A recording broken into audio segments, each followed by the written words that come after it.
Hey, si je lui mets quelques clous dans la tête, ça ferait pas un petit peu Cénobite? Allez Scully, tu sentiras rien.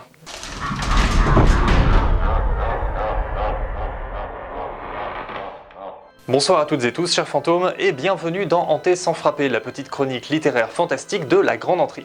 Pour cette reprise, je suis ravi de vous retrouver avec l'ami Scully ici présent pour vous parler du livre Les Évangiles écarlates de Clive Barker, ressorti récemment au format poche chez Brajlon.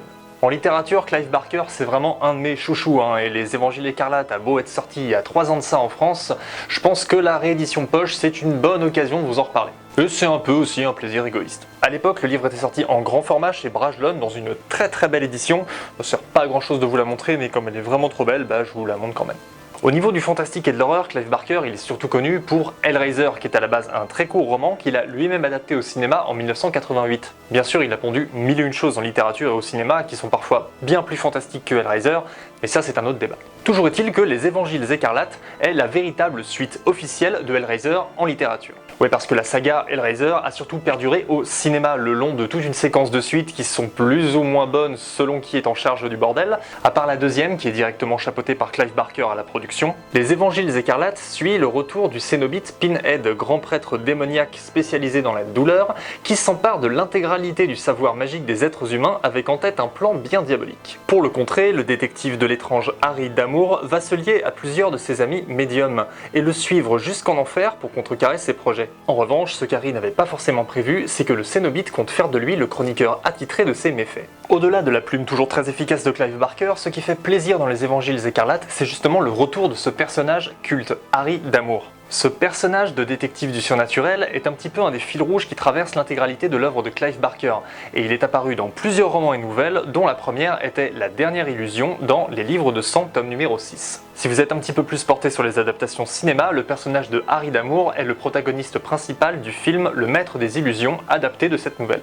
Clive Barker a plusieurs fois présenté Harry Damour comme étant le personnage de fiction qui est le plus proche de lui, et le faire se confronter à Pinhead, le personnage qui lui a permis d'être plus connu aujourd'hui, ça tient un petit peu de la confrontation mythique.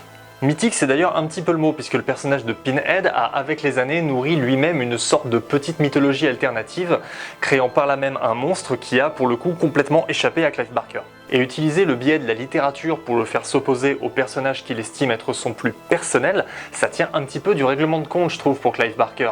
On dirait qu'il veut un petit peu remettre les pendules à l'heure et les comptes à zéro. Bien sûr, le livre est beaucoup plus qu'une rencontre au sommet entre deux personnages cultes pour deux publics opposés. Sans être un des meilleurs livres de Clive Barker, j'ai trouvé Les Évangiles écarlates extrêmement divertissants, et je crois que ça vient en grande partie du fait que son écriture est beaucoup plus cinématographique que beaucoup d'autres de ses romans.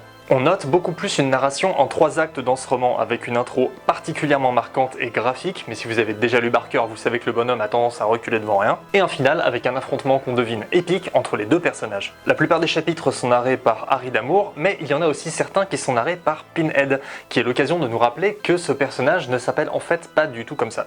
Pinhead, c'était en réalité un surnom qui a été utilisé par les équipes de tournage de Hellraiser pour désigner Doug Bradley qui joue le cénobite. Dans le bouquin, le prêtre de l'enfer, puisqu'on l'appelle un peu plus volontiers comme ça, se permet une ou deux fois de rappeler qu'il déteste qu'on l'appelle Pinhead. Peut-être là aussi manière pour Clive Barker de dire qu'il n'a pas vraiment apprécié la manière dont est perçu son monstre aujourd'hui. Bien sûr, tout ça c'est du background et ça vaut pour ce que ça vaut, mais il n'empêche que même si ça reste un livre un petit peu mineur dans la bibliographie de Clive Barker, Les Évangiles écarlates restent un très bon moment de lecture. En plus, maintenant qu'il a été réédité en poche, c'est à moindre coût. Si jamais vous voulez découvrir ou redécouvrir quelques œuvres de Clive Barker, on peut vous en conseiller en commentaire, et d'ici là, vous pouvez retrouver une partie de sa bibliographie rééditée chez Brajlon. D'ici là, n'oubliez pas de vous abonner à la chaîne et sur nos réseaux sociaux, vous pouvez y hanter sans frapper.